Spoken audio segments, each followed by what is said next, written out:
everyone, welcome back to Star Trek Club. I'm Captain Logan, right next to me is Brandon Grimm. Heyo! And look, it's Adam Meredith, once again broadcasting from the bridge of the Enterprise. Yes. You got a can that you're going to keep beaming around your ship again? Yeah, I can do that. One Adam, Here. one bridge. So tonight, folks, we're going to do something a little bit different. Oh, look, now he's just standing in the corridor. What if somebody... Site-to-site transport. What if somebody's trying to get somewhere? You're going to be right in the middle of everybody's business there. You need a transitionary picture where you look like you're in the matter stream. I'm on the cargo bay, shuttle bay. Now he's in the shuttle bay. Wow. Well, at least you're not going to be in as many people's way as being right in the middle of the hallway. Yeah. If you stayed in the hallway, I would expect you in, like, a few minutes to just, like, point and be like, there's a woman stuck in the floor! Do you remember the episode where they had to do the mandatory cleaning of the bay, so they had to open up the doors while they were inside the bay? Yeah. And you'd think that they'd figured out a way to do that not inside the bay. The only time I remember having to open the door during the bay wasn't a cleaning thing. It was Geordi and Crusher trying to get rid of something. Yeah, that was in Disaster. Oh, that's right. It wasn't a normal way they do things. Yeah, but you still think Brandon. that the ship will clean itself. Doors open, right?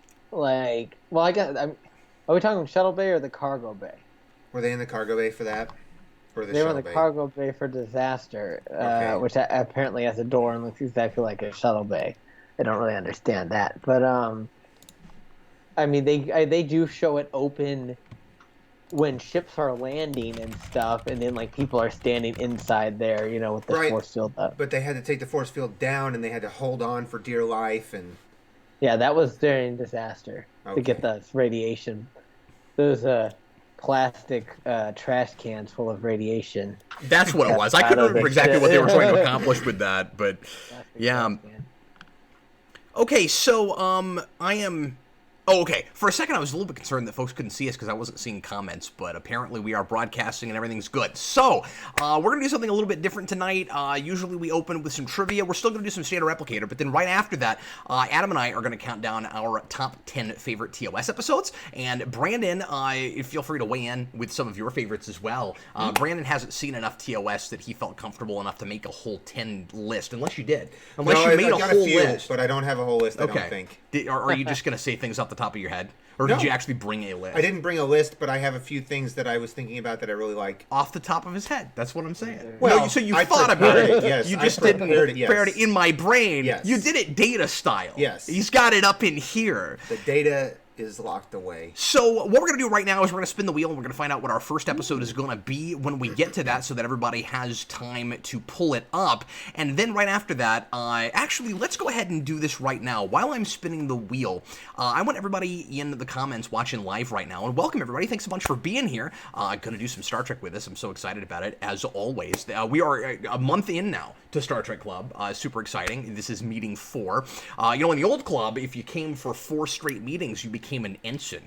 We used to have a rank system there. So everybody in the comments is now an ensign, I guess, even though we're not really doing ranks Ensigns with of this command. group. But yes. I'm in command. They don't get to be the... I still don't totally understand that episode title. Can anybody explain to me what Ensigns of Command has to do with the whole Shellyak thing? I don't know what it means. I don't get it. For the longest time, I thought that was lower decks. It's all about context, which we all know. It's for kings! So, what I want everybody to do in the comments right now, if you're so inclined anyway, is think of a TOS episode that you really like, that you would like to see put on the wheel. And the first one, so as always, if you leave a super chat, you are entitled to put an episode on the wheel that will come up eventually on this show. But tonight, we're going to put a couple of extra TOS episodes on the wheel. And the way we're going to do that is the first one we see, you guys, that is not on either of our lists is going to go on the wheel, and then the first one after that that is on either of our lists is going to go on the wheel. So we're going to put 2 on that way. One that neither Adam or I say. Could be one that Brandon says, just so that there's enough variety, I guess. But if it doesn't appear on either of the top 10 lists, it goes on the wheel. And then the first one that does show up on one of our lists, any of the 3 of us, that will also go on the wheel. So we'll go back and look at those after we count down so that we can find out what those first 2 episodes are. So we'll just scroll up at that point. Okay, let's go ahead and spin the wheel and find out what our first episode is going to be today. I'm nervous, guys. I kind of don't want another 2-parter, although at least it wouldn't be 2 in a row. But let's see what we end up with. Could be the movie. It could. It could be Beyond. I need to sit down and watch that again if it doesn't show up tonight so that I'm a little bit more prepared for it, because I've only seen that a couple times.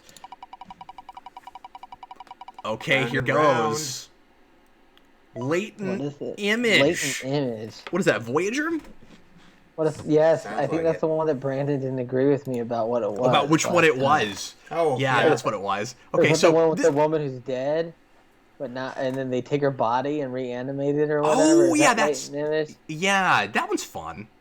Yeah, If memory serves. That's funny because that's like, isn't that, what is it, season 5? I think so. I think that's a season beyond where Sarah and I are in our watch through right now. So that sucks, because if it was just a season earlier, I would be more prepared for this, because I would have seen it recently. But this will be the first Voyager we've done on Star Trek Club, so that's exciting. Okay, so let's go ahead right now, and let's see. Let me just check. Solar Dragon, you can't say best of both worlds. We're looking for TOS. Just TOS things. Joey Crooks puts in a $2 super chat and puts in Move Along Home because he says he wants us to suffer. Well, the joke's on you, because I don't mind that episode very much. That episode's hilarious. It's actually kind of fun. I'm looking forward to doing that. Thanks very much. And just to reiterate, thanks so much for the super chat. You are entitled to put an episode on for a super chat, no matter what the super chat is. So don't feel like you have to waste a super chat just to put an episode title. You can also use that to ask us a question or to mention anything you want to that you want us to read on air. Okay, so putting on Move Along Home. Third Shap. Sure, Shap. Alamarine. Count to 4. 4. Alamarine. Okay, let's do a little Santa Replicator, you guys, before we count down our top 10 episodes of TOS. And I am thinking of something that has to do with Star Trek. We're going to start with Adam, and then we'll go to Brandon, and then we'll go to the audience. So the audience, as we've been doing the last few episodes, gets a turn. So just the first question I see that is relevant, that is a yes or no question, and not something that we already know, I'm going to let you guys have a turn to help us figure out, or help these guys figure out what the thing is I'm thinking that has to do with Star Trek. It's basically at 20 questions, except more than that, probably, or sometimes it's more than that. Okay, let's start with Adam, and I'm thinking of something that has to do with Star Trek. I guess we'll ask, is it alive? It is alive. It's alive. Is it in more than one series? It is indeed. It is at least mentioned in more than one series. And this may be, I don't want to give too much away, so I'll just say, at the very least, we get mentions of it in more than one series. Let's see if the audience has a question. I'll wait 5 or 10 seconds, and if I don't hear anything from them, we will jump over to Adam. But we know that it is alive, and that it is at least mentioned in more than one series. Jason asks if a captain interacts with it. That's a good question. Yes, a captain does interact with it. Adam. It's alive, mentioned more than one series. A captain interacts with it. Yes. Is it in the original series? The original series is a place in which it is mentioned. Oh. Brandon. Do we see it in TNG? We do not see it in TNG, and I'll be fair and also say that that is not one of the places where it's mentioned either. Jason says, yay, captains interact with it. Solar Dragon, is it in Alien? I would say that it is not indigenous to our planet, no. Adam. Okay. Is this an Enterprise? It is an Enterprise. Do you have a guess? No. Brandon. Is this a race? It is a race. Race being species, of course. So it's a species in Enterprise and the original series. It's mentioned in the original series. Yeah. Mentioned in the original series. Huh. I'm sorry. I've lost where we're at. I gotta go to the audience before you, right, Adam? Yes. Jason asked about Enterprise. We already got that. Solar Dragon, is it violent or hostile? Yes. Does tend to be, yes. Okay. So it's my turn. So in Enterprise, does this appear in the first 2 seasons of the show? It does not. Oh. Brandon. Sorry, what was your question, Adam? He asked if it was in the first 2 seasons of Enterprise, and it's not. Okay.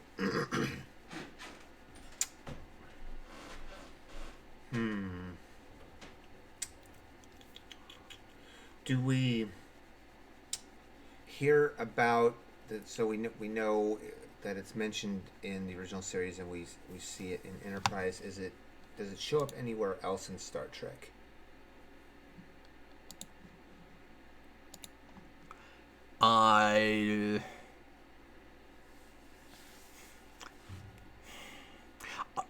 See, the thing is, this is where it would be really easy to give too much away. Okay.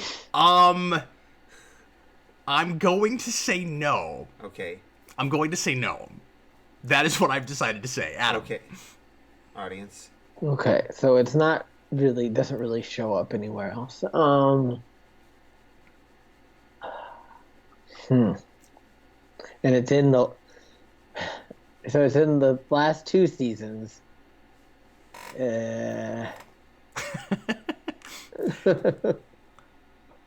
Haven't seen another good question from the audience. Somebody asked if it was a Tholian. It's not a Tholian. That's a guess. If somebody wants to throw out another question before we get to Adam, feel free. But if I don't see one, I will just go to Adam. Adam, go ahead and... hold on. TH1, do the translator work on it? Does the Universal Translator work on it? I would say no. No.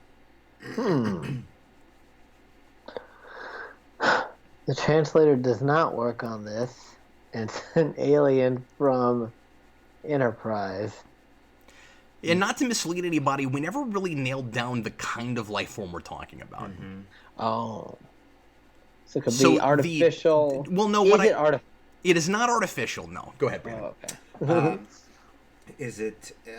What I mean is the answer to species is technically yes, but we never nailed down what we were talking about. Right. That's usually a question that comes later. There's kind of a fundamental thing that usually gets asked earlier that didn't this time, so it gets a little wonky. Brandon? Yeah, is it a Federation member? No. The audience asks, let's see, Indiana Trekker 26, is it non-corporeal? No, it's not non-corporeal. That was going to be my next question, actually. I'm trying to remember what appears later. Yeah. Does it appear in the Mirror Universe episode? No. Okay. No, but good question, yeah. That helps us narrow it down a little bit.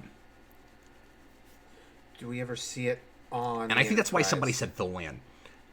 We do not see it on the Enterprise, no. Right.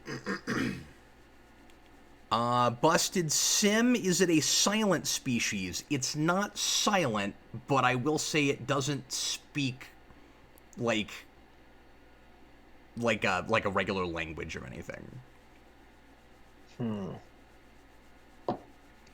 It doesn't speak a regular language. Is this a sentient life form, or is it like an animal?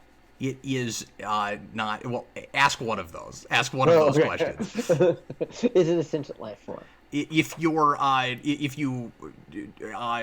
definition of animal is not sentient, then no, it is not sentient. That's why species gets dicey, because nobody ever asked humanoid. And usually that we get that earlier, and so that got kind of dicey. Brandon.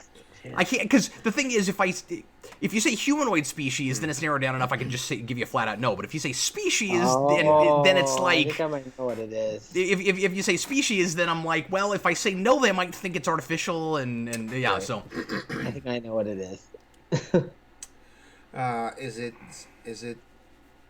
Does it show up as a pet? It is mentioned as being a pet. Okay. I don't have a guess yet. Okay, does the audience have a guess? Because you have a chance at getting it before Adam.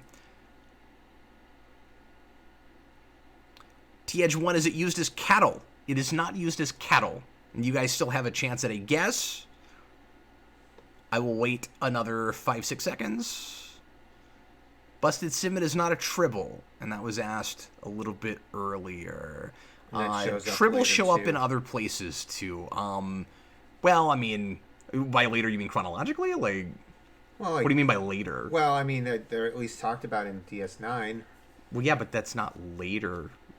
It's production-wise. I just didn't know what you meant by later. Oh, just later chronologically. Oh, okay. Yeah. All right, Adam.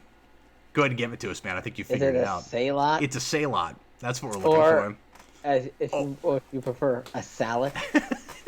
As McCoy pronounces it incorrectly. A salad. I want to do or a salad. He says salad. Funny because he sells it like after every other actor in this scene has pronounced it a different way. Like he wasn't even listening. He just memorized it from the script wrong, and then wasn't paying any attention to what the other actors were saying. I love DeForest Kelly, but he does that a lot, and it's hilarious. Okay, good job, Adam. You got another one. Well done, buddy. We're gonna go on now to our top 10 favorite TOS episodes. I don't want to take too long on this. 15-20 minutes if we can help it. Since we're going to try to watch a couple episodes. If this runs too long, we'll just do one episode tonight if we have to, but hopefully we don't take too long on this. So we don't need to give like lengthy reviews of the episodes. Most of these I'm sure will be popular enough. Most people know which ones we're talking about, I would imagine. But Adam may have some deep pulls. I guess we'll see. I've got at least one that I'm sure some folks here will have never seen before, and I don't think Brandon has seen. But the majority of my stuff will be real obvious. And I should also mention I have done a top 10 TOS list at least once, if not twice, on the channel, and it's going to be different this time than those, because I didn't go back and look at those, of course, and it's been a while since I've done a watch through of TOS, and your interests change and stuff. So every time I make a list of favorite Trek episodes, it's gonna be different. Adam, something I really want to try, and we should work out like the rules and logistics of this. But you know how we talked about maybe doing before we went to these lists, like a top 10 overall thing? I think what we should do after we've done all this series is compile our stuff together and come up with like a club overall. Right. Yeah, we could do that. I think that would be a cool thing to do. Right. So look at the stuff in the rankings that most doubles up and start with those, and then kind of work our way down and make some compromises and see what we can live with. It might be fun to do that on a show, just to go through them and break them down and figure out what our club top 10 is, and then let the audience kind of help us out with it too. Okay, let's go ahead and get started. So did you rank yours? I did, but it's kind of I don't know. A little arbitrary. It's a little arbitrary, yeah. Yeah, I felt the same way, but I also did it just to be obligatory. Hey, Brandon, so we're going to go round robin on this. Do you want to also just throw out episodes until you're done? Or do you want to just throw all yours out at once? I took this, since you mentioned it, while we were playing that game, I went ahead and put them into my text, so I have the few written down that I... Okay, but you don't have a whole 10? I don't have a whole 10, no. Okay, why don't you just run with us until you run out? Is that cool? Sure. Okay, let's go ahead then and start with Adam. And Adam, what is your number 10 favorite episode of TOS? Okay, my number 10 favorite episode of TOS is A Piece of the Action. That was a runner-up for me. Yep. And I really enjoyed it. I think it's probably one of the funniest episodes of Star Trek. There are just really some really great comedic moments in that episode. It's kind of impressive. Yeah, the production values are okay too. It's good, yeah. It's kind of impressive that TOS never really has the problem of trying to do a comedy episode that's not funny. Like, whenever they have a whole episode that's supposed to be funny, they usually manage that. Right. There's, like, comedic scenes in some episodes that are supposed to be funny that aren't. But, like, the couple of times they go, let's do a joke episode. Those are some of people's favorite episodes. Right. Brandon, why don't you throw one out? So I don't have these in any particular order, but the first one on my list was a piece of the action. Oh, you had that too? Mm-hmm. Wow. Brandon's probably seen like 12 TOS episodes. That's total. not true. But of what I've seen, I remember slightly less, because most of what I've seen was really, really early on.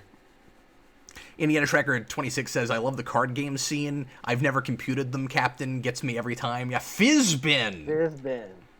My number 10 is The Enemy Within. Oh, that's a good one.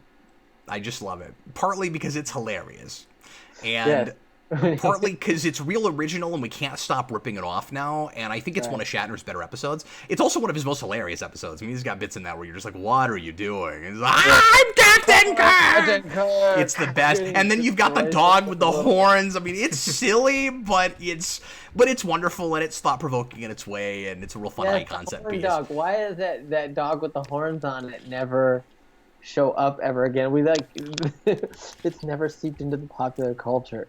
They glued horns to a real I want dog. that stuffed animal, or I want horns I can buy to put on my dogs. That's so mean. It had a it's tail just too, a headband. Like a tail. Adam, what's your number 9, sir? He had TV antennas coming out of his head too. You lost a finger when you did that with your chroma key. It was like there's just no finger. No finger. Noah says Shatner's acting in that episode is amazingly cheesy. Yeah, it's real memorable. That's one of those that everybody remembers pieces of, but doesn't wind up on a lot of favorite lists and stuff, because I think people kind of forget what happens in that. You'll have people that'll be like, okay, I remember there's the one where Kirk gets split into two, and then people remember the I'm Captain Kirk thing, but I don't think people always put those together. Right. You're like, which one? That happened at least half a dozen times, and in a movie. That's true. Kirk does fight himself a lot. Yeah. That's the time where it's not Martia. Okay, Adam, what is your number 9? My number 9 is Amok Time. Yeah. And I really like that one because that's the first time we really get to see what Vulcan society is like, and I would like Leonard Nimoy's performance in that episode. It was really good too. His conflict with struggling with trying to control his emotions and stuff. Yeah, and T'Pau's one of the most memorable guest stars in that show. I saw her on an episode of Columbo the other day. Yeah, you told me I need to watch some of that. What kind of role was she playing? On Columbo, she was playing a kind of a good time girl mistress of a guy that got killed. Oh, weird. Yeah, that's and she had a blonde wig on. One of the things that, to your point earlier, that's interesting about are you talking about T'Pau or T'Pring? No, I was talking about T'Pau. Oh no, I was thinking T'Pring. No, that'd be weird if it was. Yeah, that would be weird. That's why I didn't understand that. No, I've never seen that actor. I never said T'Pring. I said T'Pau. T'Pring. No, T'Pring is not one of the best guest stars in TOS. Oh. She's got a real distinct look. I've never seen a girl with exactly that kind of facial structure. Yeah. She's really interesting looking, but she doesn't get anything to do. I mean, she just stands there and goes, it was logical to take Stan. Who is T'Pau? Who plays T'Pau? She was great, and I don't know who. I don't know. Or anything else. I'm just glad we're all caught up now. Yeah. But no, it's interesting that you mentioned Vulcan society, because we get obviously a lot of a really interesting detailed look at ancient Vulcan culture. But the one time we go to Vulcan in that show, we don't actually see what Vulcan itself is like. We see them do a ritual from a bazillion years ago, before the time of logic. Right. But you don't actually really know what Vulcan is like. Still, it's kind of interesting. Right. It's still very mysterious. Yeah. Yeah, I think that we got to go there and still keep it really real in the shadows. Weapons, for their fighting, it was very ritualized. Right. Yeah. And then it's kind of silly that in Enterprise they're just hitting people with Lirpas. You're like, why do you have those around? I don't know. I don't know about that. Brandon. And the On Woon. The On Woon. I know that this episode is a little heavy-handed in how it handles its ideas, but I really do like the themes for what it was doing at the time. Let that be your last battlefield. Wow. I do kind of. I remember seeing that when I was real little, and then I remember watching it in club and still enjoying it. And I know it's really heavy-handed on the whole black and white thing, but And it just, yeah, I mean, that's not even really its problem, right? Like, that was kind of clever. It's just, the problem in that episode is that it's 20 minutes too long. I would agree with that, but I still enjoyed it for what it was, and the themes that it tried to address and the times it wanted to address it in. I mean, it's really memorable. You know, nobody forgets about that. My number 9 is the Doomsday Machine. Ooh. 'Cause who doesn't love the Doomsday Machine? And Decker's a really kind of neat character, and you know, they went a little over the top with that, but I like him on paper at least. He was in Columbo too. Was he really?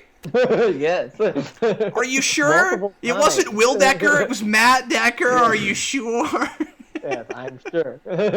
William Wyndham. The Doomsday Machine is one of those really cool, kind of mysterious things where you never know if it's a life form or something somebody built or what exactly it is. And it's one of the kind of more grand scope TOS episodes, while still, I don't want to say a bottle show, but I mean, it's basically just on the ship and then the bridge of a shuttle they built, and then they've got like a big windsock, and it feels like one of the like big grand scale epic TOS episodes, and it's really neat what they were able to accomplish on such a minimal and then the budget.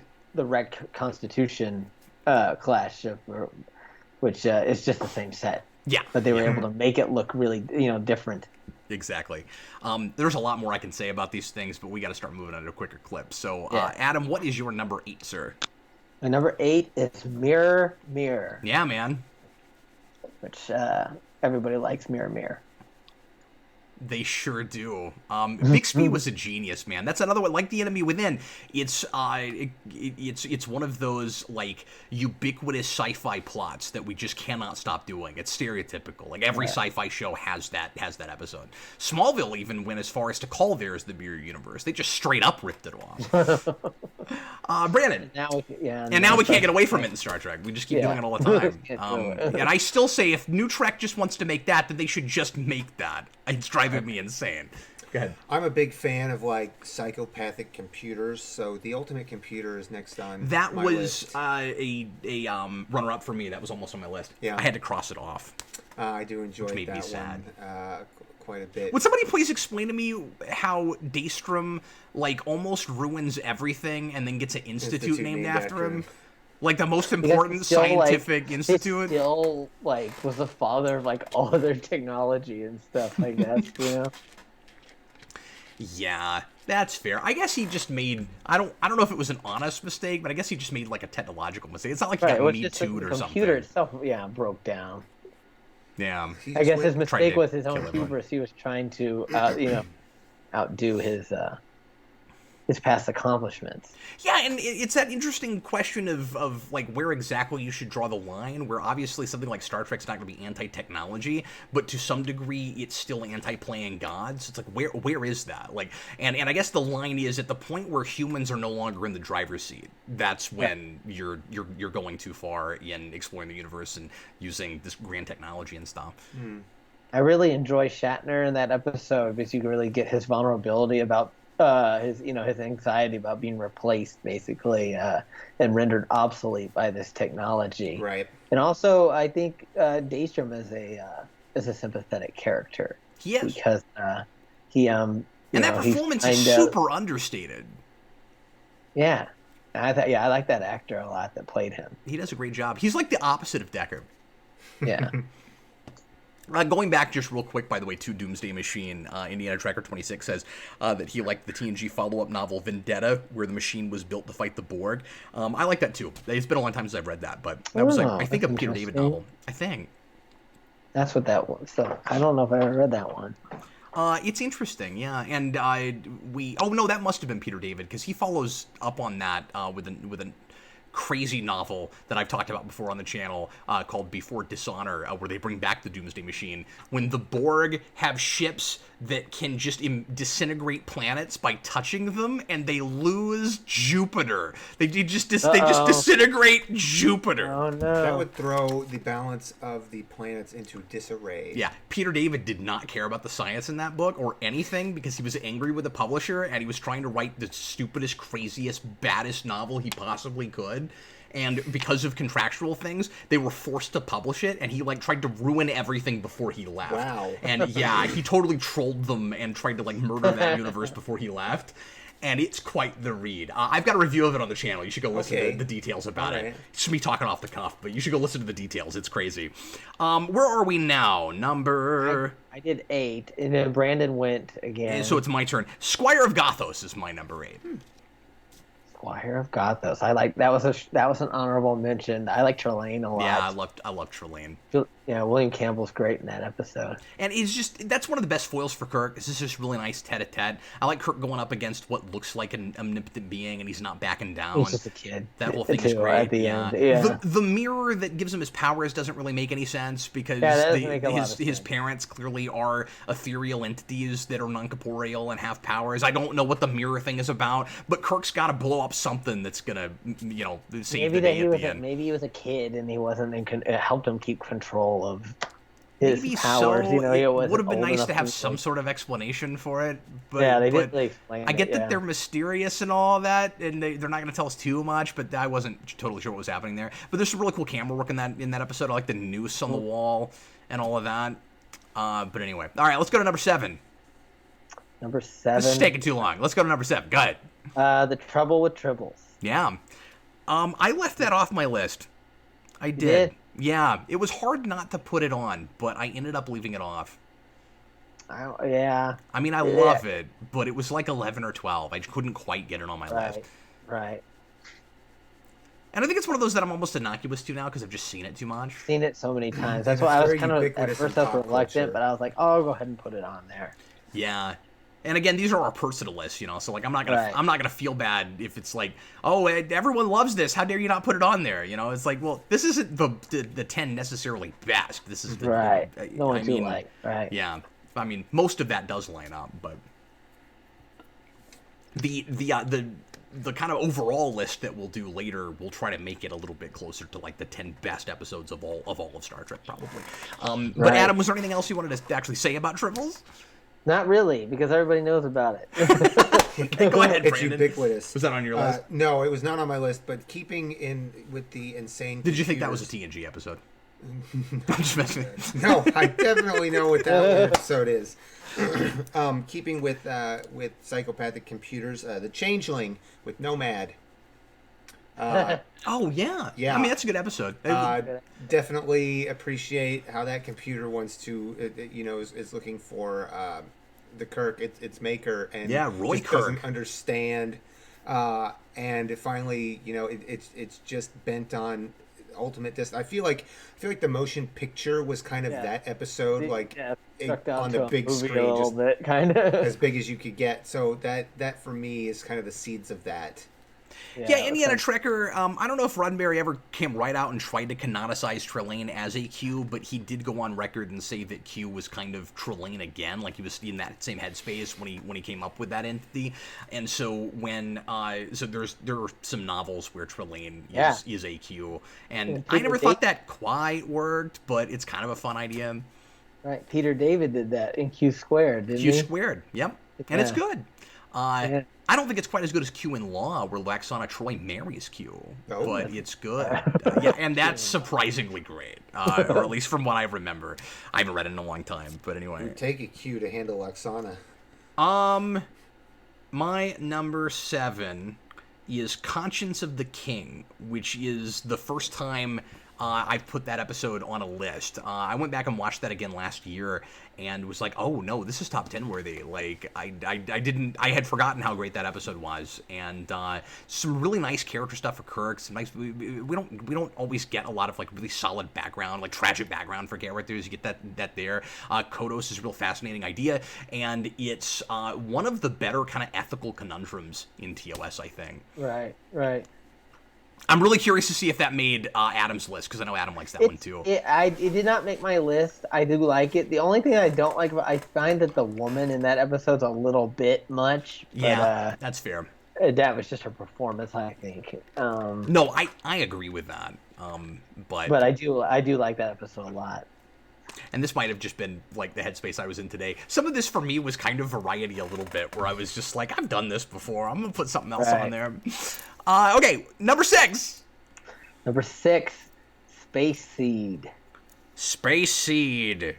Which I just like it because it it's the origin of Khan, and how do you not put that on your list? I know it's just great. I don't really know what else to say about it. Well, it's the first big sense that you have that, and I've been talking about this a lot lately, that you had to get Earth to like its lowest point before you had any chance at getting to the utopia of Star Trek. And I think the eugenics wars are like really important for making that positive future make sense and make us buy that we could actually get there. We have this we have this place where we play God and we try to improve ourselves in kind of the wrong way, and then we learn how to improve ourselves in the right way.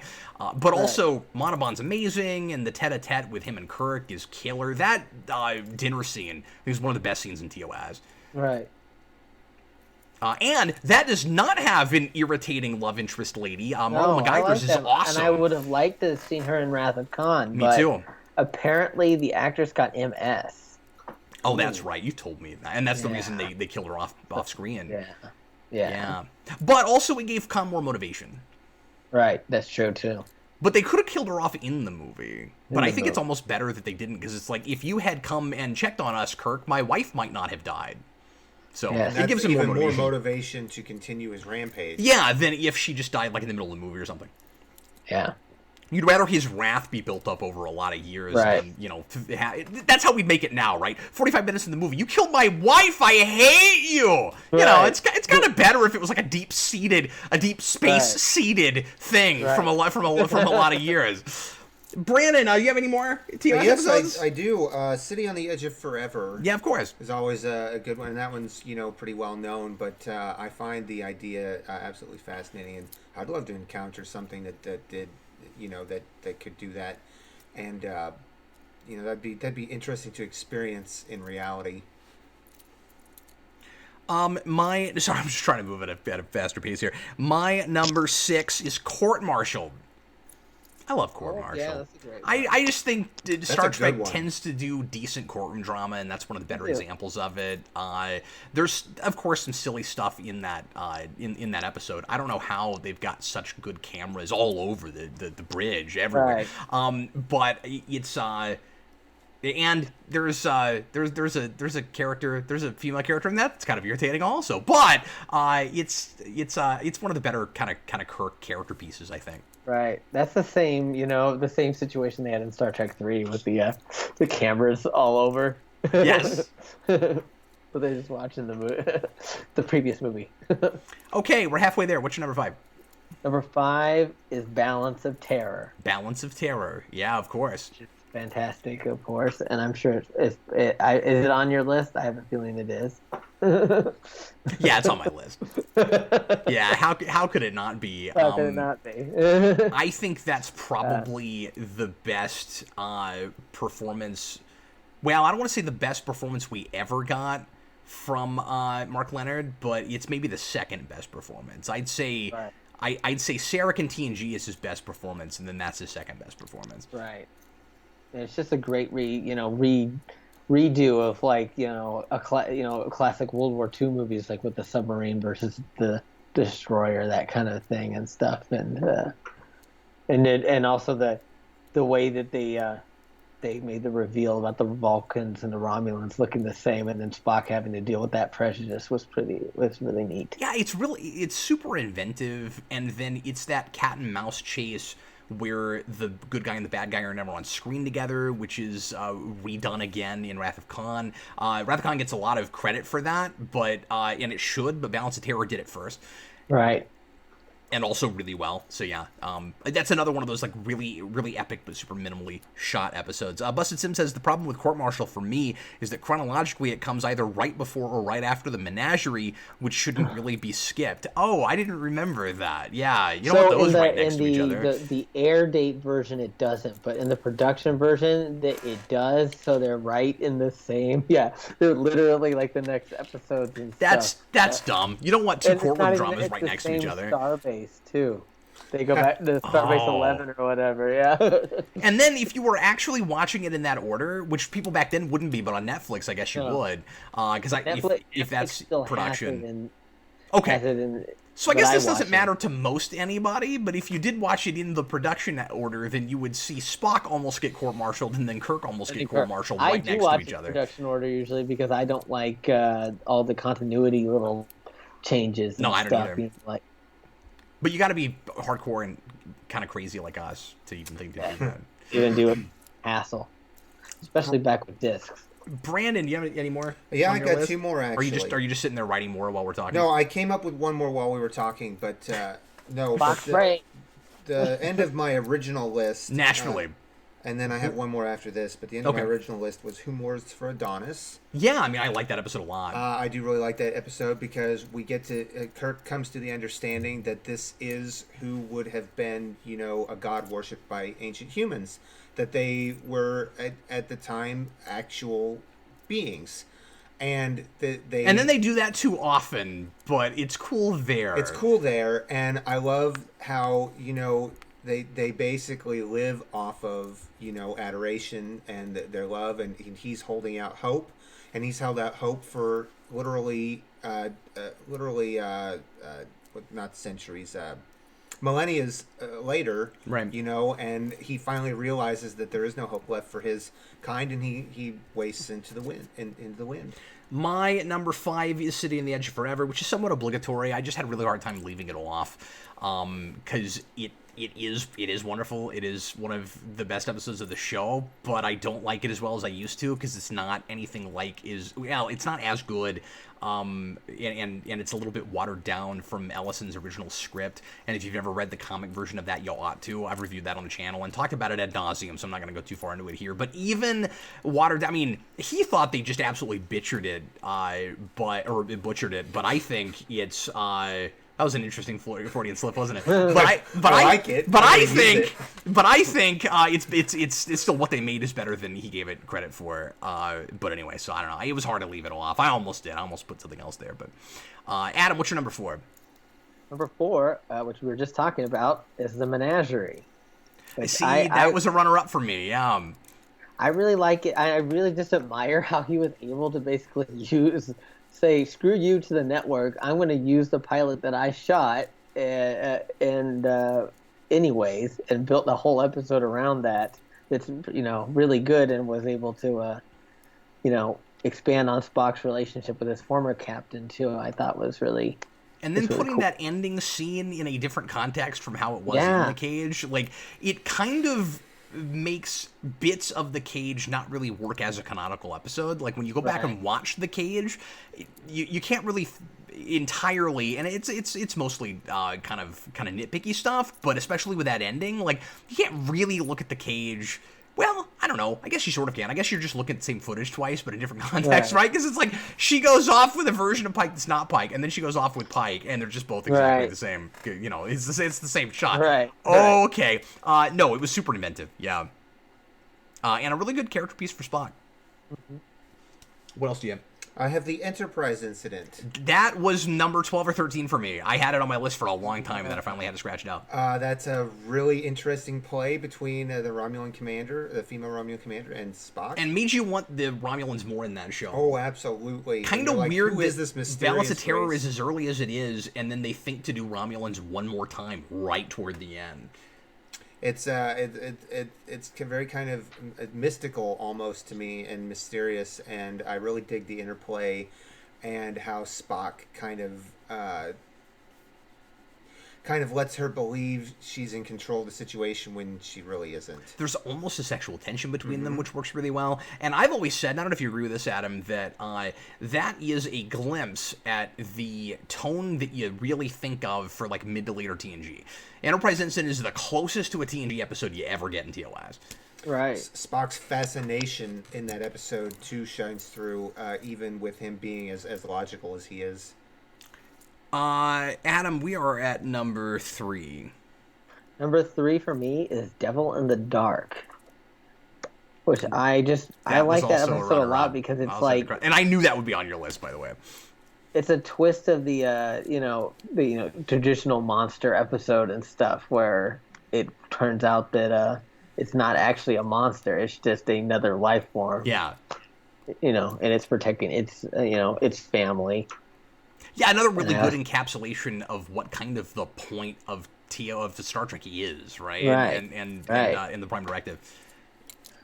And they did a really good job just like realizing the mining set and and everything and stuff. Isn't it cool that you could have an episode that feels that much like a horror thing and then you don't actually have a bad guy? Right. You know what I mean? Like, it's isolation horror, but then the horror is not actually a scary bad guy thing, but it's still got kind of a creepy atmosphere. Right. It's neat. I don't know how they pulled that off. It should have felt like real sappy at the end, but it didn't. Right. No Kill Eye, right? Is that No Kill Eye? No Kill Eye. Yeah, which became a Star Trek themed rock band in the late 80s, early 90s, I think. Yeah. Yes. I am out on my list. Okay, my number 3 is Space Seed, which we already talked about. Yeah. So we'll see if everything left is repeats. But you had stuff earlier in your list that I had at the very tippy top of mine. Yeah, and I think that's the same way with some of the stuff we talked about earlier for mine, too. Oh, really? Okay, so what's your number 2 then? My number 2 is The Doomsday Machine. Oh, wow. I didn't realize you liked that episode that much. I love The Doomsday Machine. That's awesome. Yeah. I almost put it higher. But yeah, I love it. Yeah. My number 2 is Amok Time. Oh, yeah. That's great. And I felt weird about not putting Journey to Babel anywhere on this list. But I ended up leaving it off. Oh yeah, that's a great one too. Yeah, it's wonderful and really important. I think what drops it down a little bit for me has always just been Spock's like I always felt like Spock was just way too like stubborn and insistent. The whole logic thing doesn't really work in that. Like I kind of get it, but it doesn't entirely work for me. Why couldn't he put Scotty in charge? What it ultimately ends up looking like is that he's got such an issue with his father, he'd almost rather just let him die, and I don't think that quite works. I don't know. I don't buy that he'd go that far. Right. But some of that might just be, a taste thing, or like, we can argue about whether or not that works, but anyway. That's certainly not like an objective flaw, I would say. But anyway. Okay, so we're down to number 1. Number 1. What is your number 1? Is it one we've heard before? Well, it is one we've talked about. It's one we've talked about already. Okay. Yeah, is it? Can I guess? Sure. Can I guess? It's not City. No. Because I saw a look on your face like, yeah, I didn't put that on my list. Yeah. And you already said Balance of Terror, right? I did. Dang it. It's not Enemy Within, right? There's no way you'd put that at the top. No. It's actually one that Brandon said. It's one Brandon said. Okay, so it's not on my list. Okay, I'm not sure then. The Ultimate Computer? Just because I would have to look at it. Ultimate Computer. Okay, all right, cool. Yeah. That almost made my list. Wow. That's cool. My number 1 is Mirror Mirror. Mm. And I've always said Mirror Mirror is the best TOS episode, and I will never budge on that. It's my absolute favorite. My absolute favorite. I've talked about it a ton. Okay, well, that was great. That was really fun going through the 10. There was no way to do it in less than half an hour, I guess, but we blew through it, I guess, better than I thought we might. So yeah, and I brought more to the table than I thought I would. We will probably, because of that, only end up watching one episode tonight. We'll see. We'll see how things are going. But yeah, because we've already been at this for an hour or something, and probably just one episode, because we'll want discussion and ratings. So yeah, maybe with these top 10 things, we'll have to just do one episode for these meetings. So we'll have to decide if we want to do all the shows, in a row and just do one episode each, or if we want to like stagger them. We'll have to talk about that and decide how we want to handle it. Well, Star Trek Club, things differ sometimes from week to week. So yeah. So we are watching the Voyager episode. What is the Voyager episode we're watching? Anybody remember? Latent Image. Latent Image. Thank you very much. So everybody pull that up on your Netflix if you've got Netflix, or pull out your disc if you've got that. You guys have had a whole hour to find it, so... Where is it? That's good. You had a whole hour to find it! No, I'm kidding. I gotta find it, too. Excuses. You sounded like, John Lovitz there for saying, no excuses! No excuses. Latent Image... I'm not sure what number it is. We're going to find it. It's got to be season 5. Number 11 from season 5, episode 11. Okay. I'm looking at some of And the other this episodes is one around I've there. seen several times and I know pretty well, but it's been a while.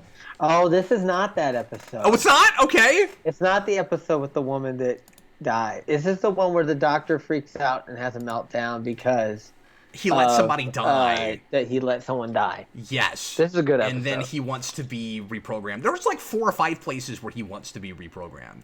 Yeah. I just watched that And episode wants the to other day reprogram that's not himself. this, where he wanted that. And then there's one episode where he actually does get reprogrammed real early, and they kind of just pretend like that never happened. Yeah. Yeah, he does. I forgot about that. TH1, I did not see your super chat. Give me a second. Super chat. Oh, you know what? I did, and I wrote it in, but I just didn't mention it because we were in the middle of stuff. But thanks a bunch for that. He says Nothing Human from Voyager he wants on the wheel, which I put on the wheel, and he says he's looking forward to that episode because it's one of his favorites. Yes, I put that on the wheel, so there we go. Let me also go up and see what TOS episodes we're adding to the wheel before we do this Voyager episode, guys. So the first... Okay, this is great. Noah O wrote the first episode down that anybody wrote down, which was the Doomsday Machine. So your number 1 is getting on the wheel right this very moment. My number 2. Oh, I'm sorry. Your number 2, because your number 1 was the Ultimate Computer. And then the next one, the very next episode given to us was not one that was on anybody's list, so it will also be added to the wheel. And that was from Indiana Tracker 26, and he asked for iMud. I almost put down iMud, and I was like, it wouldn't make my top 10. iMud. My dad hates mud with like a burning passion. By the way, quick plug for this. A couple years ago, my dad and I did a top 10 TOS episodes list. I think it was 10. It might have even been more than that. And you can go watch that and see how my answers today differ from back then, and what my dad said. And I had been through TOS more recently then, so I'm a little bit more articulate on some of those episodes in that. And my dad had just been through it too, so he's quite articulate as well. So anyway, check that out if you're so inclined. Noah O asked if Doomsday Machine was already on there. Maybe it was. Let me check. Oh, you know what? It was. It was, which means we're gonna need another one. Which is funny because I just wrote the Doomsday. It's not even an 2 weeks in a episode. row. We just watched Death of Superman or something. Okay, so then the next one was Arena, but that's not on the list. Cinematographic asked for Space Seed. Arena. Space Seed is not... No, is already on the list as well. So we have to go to even another one. See if anybody wrote anything else.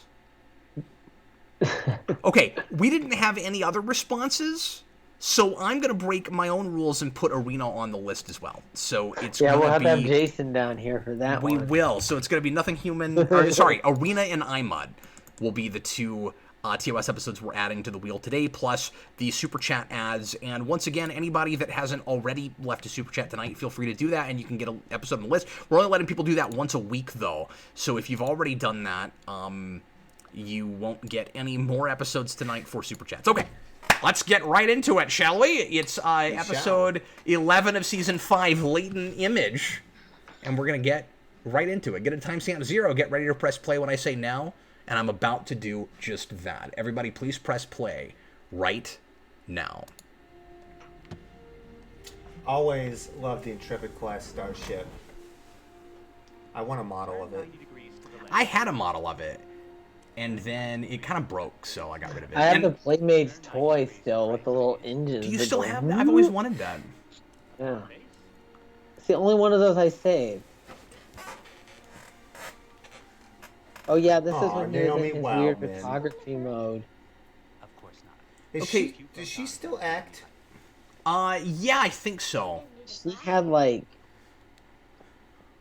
problems, I think. Oh, really? I didn't know that. She Mental had health issue. problems. Aw. She was on that show Reba. Oh, She really? was? Yeah. Oh, yeah. I do remember that. I've only seen pictures of her like in her 20s, but I've never actually watched anything with her in them. I was just curious. Sometimes child actors, I get curious to see what they look like as adults, you know, like how they grew up. And she grew up and turned into a knockout. She's gorgeous, but I've never seen her in anything. I think it's really silly that you wouldn't already know that you have like a little girl in front of you with your camera, so you wouldn't already have dropped the tripod. I don't really understand that. I also think hollow imaging is almost as dumb as synthahol. Yeah, that computer, that camera looks ridiculous too, like how big it is. Yeah, but And it looks really badly made. There's like circuits exposed on it. Do you see that?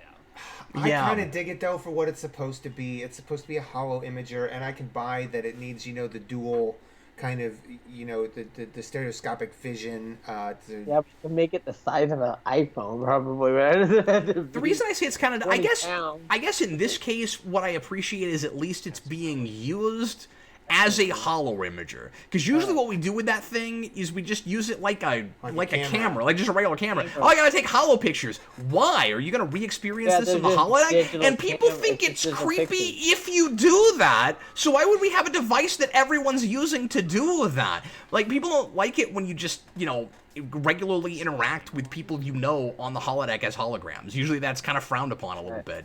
And depending on the situation, of course, if you're like running, work simulations and stuff, it's different. But if you're just like, hanging out with people in the holodeck and like getting too snuggly with them, like close to them, like they're friends or something, then people get kind of weird about it. Why do we have a camera for that? Where like every picture you take is like to put it on the holodeck. Furthermore, and this is the main reason I think it's kind of silly, we never need a hollow imager in order to recreate a person. Like, we're doing that all the time without necessarily having used one of those. Right. Could they just scan them? Why did he need a camera for that?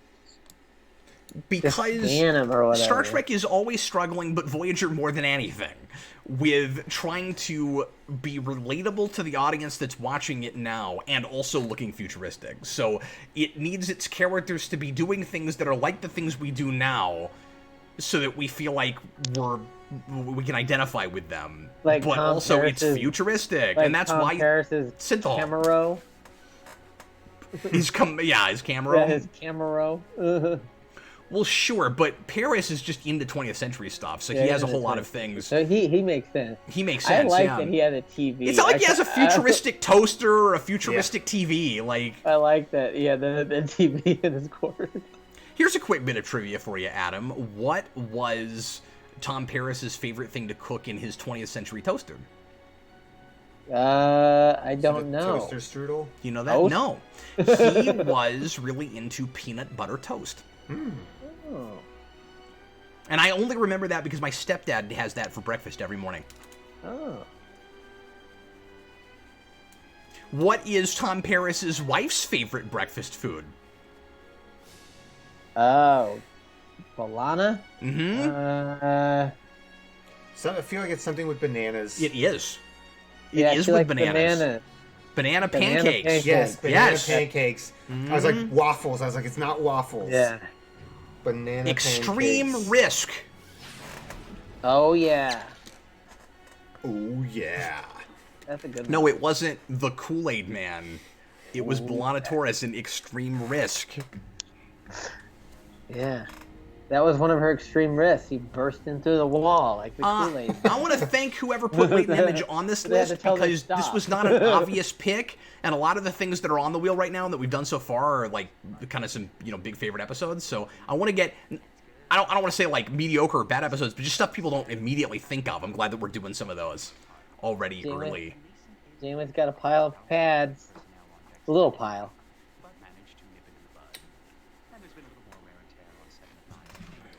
So he just talked about how he identified a tiny little epidemic on decks 10 and 11, but he nipped it in the bud, basically. That's good. They didn't have to do any social distancing. He found or an anything. alien virus that was bouncing between people, but I find that interesting because, like, as an alien virus, they would never have had an exposure to it, so they wouldn't have any sort of immunities to it. And it should have been like the macrovirus, I feel like, in a way, taking over.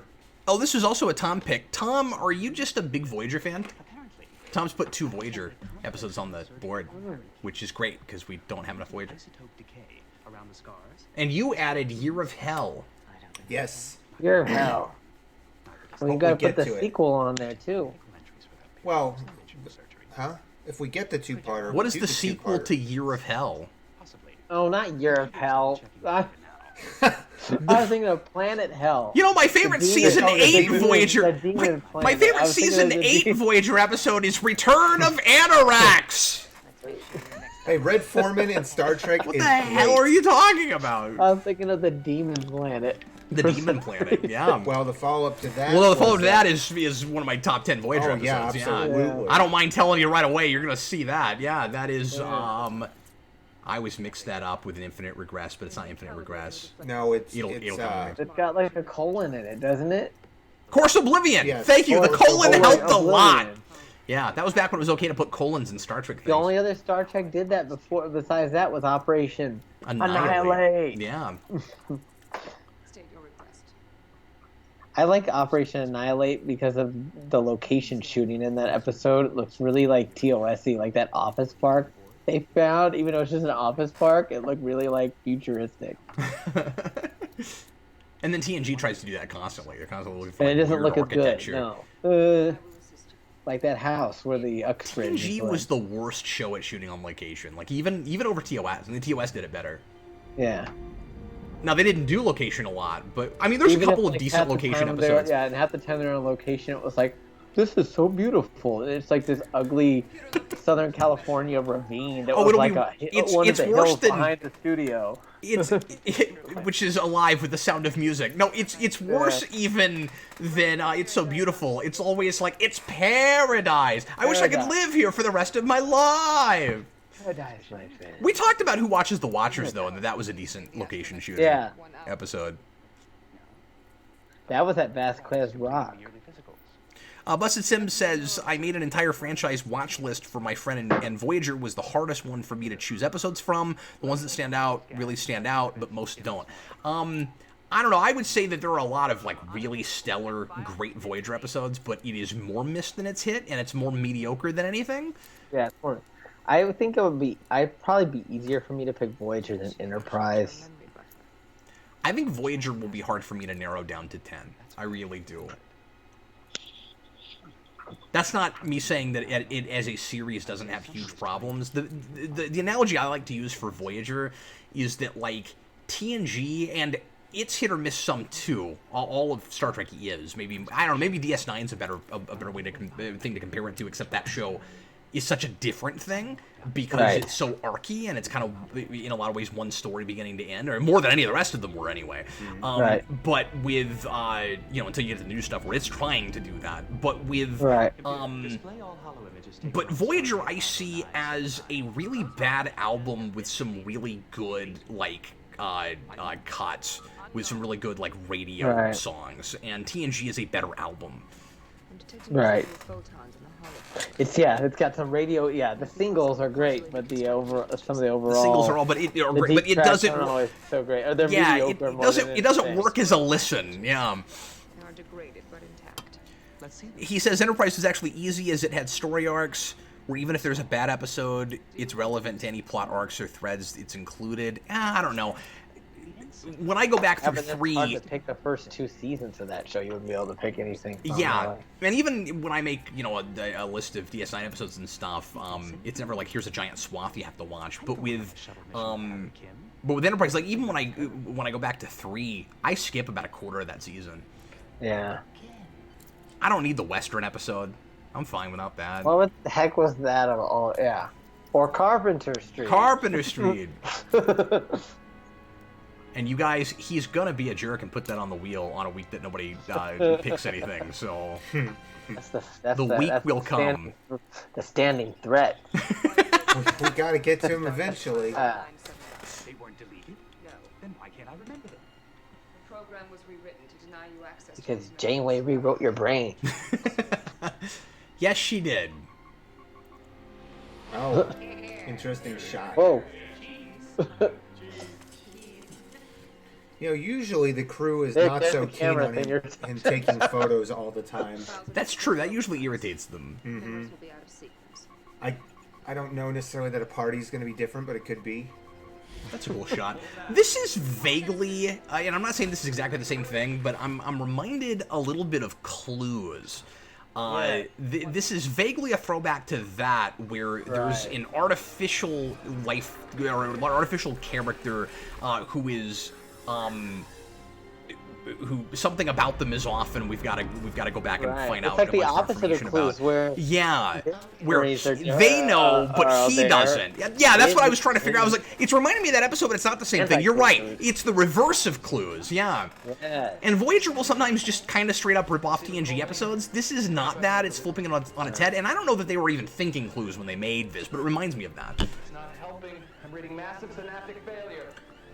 Synaptic failure is not good. So Janeway likes to get made fun of a lot for being kind of sadistic or being too quick on the draw, and this is one of those episodes where it's easy to look at her and say that, but I also kind of sympathize with the decision, because they needed a doctor. They need he a was doctor. about to go crazy. What were they gonna do? Yeah. You know? Yeah, if he can't function with those memories.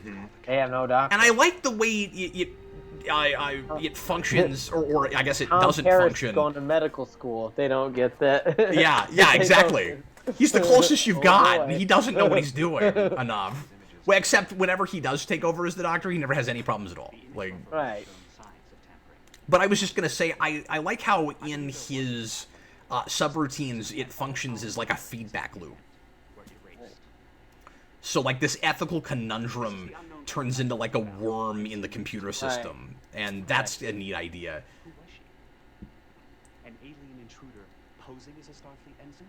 And I also like the idea that this wouldn't have happened in first season. But one thing is certain. They kind of get into that he has to develop as a sentient being and build on the subroutines the way he does, and the fact that he is getting closer to human, neat parallels with Data, is the reason that this infects him the way it does, because it bothers his moral center the way it would a human being, and it basically creates a depression, like it might for you or me. Oh God, Rainbow Nightmare! Oh no, I'm gonna be staying up late. The Plinkett review for Picard just went up. Oh. He said 30 seconds ago. I'm gonna send my wife a message. That is what we'll be doing right after this. She and I love his stuff. Absolutely. I forgot what I was gonna say. Oh, it always kind of bothered me about the Doctor, how it's one of these, the way when he was first came online, it was kind of a gray area. Like he was like quasi sentient, because he was definitely self-aware that he was a hologram, unlike the holograms in TNG that would just be like, Yes. the sprites in a video game or whatever. But yeah, it's a he fine didn't really line, have a isn't it? personality. Yeah, that like you're programmed to have emotions, or at least to look like you have emotions, right? To simulate them, and because of that, Voyager treats it like it wouldn't be the leap to self-awareness that Data has, because you're kind of programmed to be self-aware in a way, but not to know that you're a hologram. And even going all the way to TNG, obviously, anytime a hologram figures out that they are, and that's the show that has Data, who is dealing with this. They kind of immediately become a real boy. Right, and the real one that dealt with it, of course, is Moriarty. But then the first season in The Big Goodbye, they when they didn't have it figured out quite yet, Picard drops a freaking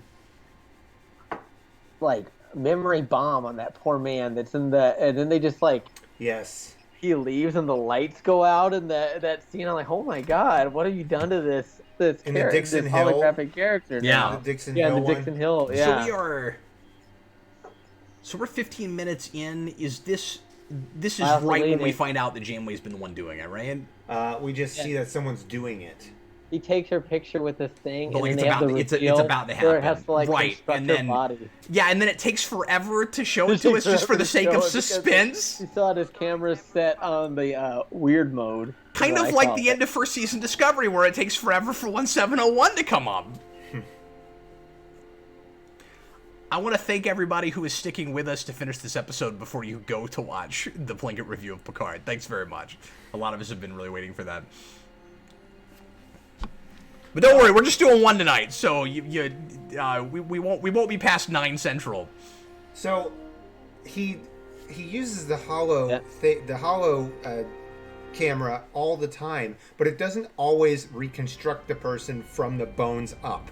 Not on all the pictures. It's only when he's doing the diagnostics. So when he took a picture of Janeway, he should have just taken a picture of Janeway. He didn't need to scan from the That's bones true. on Why up. did he need a whole? It's for the reveal. Right. No, that's the reason Yes. it's that. But in But it universe, doesn't make sense. why not just have a setting on the camera where it's just a picture? Well, it would be. I know. They're like debating sumo wrestling. Again, it's in this weird Another house call. future sport thing where this would be popular, but baseball is this weird archaic thing that Yeah. Ben Sisko's a freak for And that watching both and of liking those stuff. people are Sumo following it. wrestling and One water or the other. polo. But the idea that Janeway and Chakotay are following the same, Yes. but that kind of sport is weird to me. Right. Wouldn't it be But more no, interesting they- if it was like Too Chakotay much. follows it? Yeah, that's fun. Wouldn't it be fun if like Chakotay follows it and it turns out the other person that watches that is like Tuvok or something? You know what? I don't even think football is James ever even, Turner. or basketball is ever Coffee. even mentioned in Star Trek, is it? No, that's not true. We played basketball in Enterprise. Don't deny it. Oh, that's right. They did it. But Enterprise is played as being a lot closer to our Closer to culture, now, so and they still watch movies and they may stuff. still have baseball by then. Although I think we're told in TNG that baseball Baseball was is gone done by like before that. 10 years. It's gone by like 10 years from now, basically. From I'm pretty now, sure. okay, yeah, It's okay. on Well, its then way out. it's even the water polo thing is even dumber. Then That's the dumbest thing. Water polo. it's the dumbest thing. So apparently, this is according to Stephen Murphy, and I mean I have read this. He's right about this, but this is Picardo's favorite episode, and he says one he considers the most important in the development of the Doctor's character. So Picardo, of course, played Coach Cutlip on the Wonder Years before he was in this. He was also on a show called China Beach, which I've never seen, but supposedly really good. It's about nurses in Vietnam. Oh, interesting. You're malfunctioning, and you need to be repaired. Return to Also, Janeway's really sympathetic because she has this really nice character switch in the middle of this, where she's thinking of him too much like a machine again.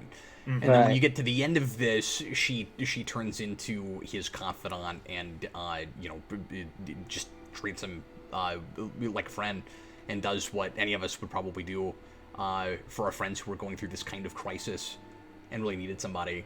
It's almost like this is not the same situation, but by the end of this, it's almost like watching someone helping a friend through like a detox or something. Right. Copy of your most recent memory files, including the backups. You're going to rewrite my program. So they do mention the backups in this episode, that the Doctor does have backups, but time and time again we find out the Doctor needs to be repaired like beyond what we're capable of, and we don't have access to this kind of technology. And when Harry Kim tries to rebuild the Doctor, they should have access to his backups to be able to rebuild the Doctor in case he doesn't come back. Right, but it's more dramatic if you don't have that, Brandon. Right. So when Well, the and drama they doesn't later- matter, we have those. But then in Yeah, Living but by Witness, Living Witness, they have a whole copy of they it. have We've an talked about entire that. copy of him. Yep. But that's another amazing episode. That episode always gets me. That's a great episode. Yeah, like if you go back to that. Oh, I just watched it, Brandon. That episode with Andy Dick. What is that? Oh called? yeah, With where that. he goes to The Prometheus. Prometheus. Yeah, Message but what in is a the- bottle. name it? Ship in a Bottle. That's what it Yes. is. Yeah. Ship in a Bottle. When they I couldn't think of it. When they go to the Prometheus. That's the one where Paris wants him to build a copy of the Doctor, and he can't. Yeah, and it's Yeah. dumb because they should have a backup. Now, Right. there's an ethical consideration. If we use that backup, is it a self-aware thing? Are we now essentially cloning The Doctor. The a Doctor. living person and creating sort of a Thomas Riker situation? That's what we got in Living I'm Witness. pretty really. Yeah, sure that that's what they question- must have done by living witness. Living Witness, yeah. But what I was going to mention, so I'm glad you brought that part of it up, but that's not actually what I was going to say. The thing I was going to mention is they act like at the beginning of that episode that, to your point earlier, if they send him and he's lost, he's just lost. Yeah, exactly. And I think you and I even watching were like, you don't have any backups? Like, what the hell? Yeah, and they were here we also proved that they have really backups. quick to be like, well, it's worth the risk, whatever, send him through. Which just Well- read like plot armor. It was like, we read the script, we know he'll survive, he'll be fine. Now, to be fair, they mentioned that they need access to his files and his backup files of his memories.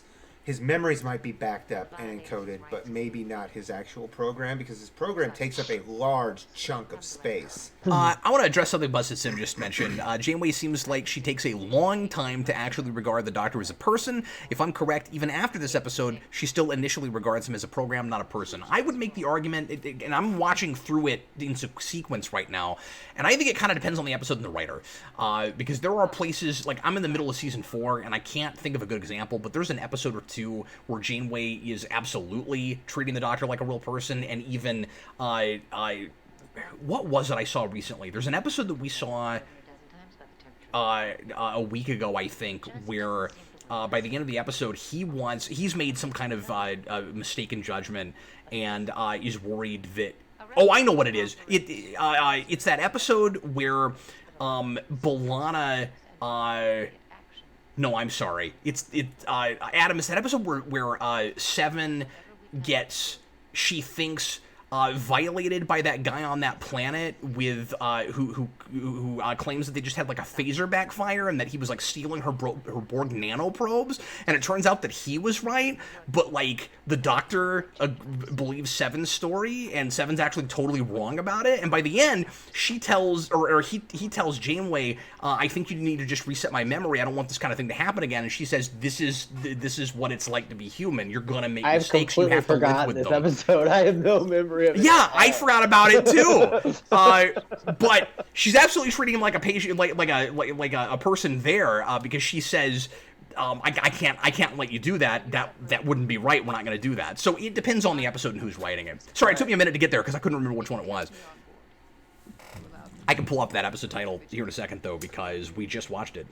Which episode? I was paying attention to the. I'm not explaining it again. The dramatics between them right now as Seven's trying to get. No, that's Janeway cool, but I want to move on, Brandon. I'm sorry, man. No, Janeway wants.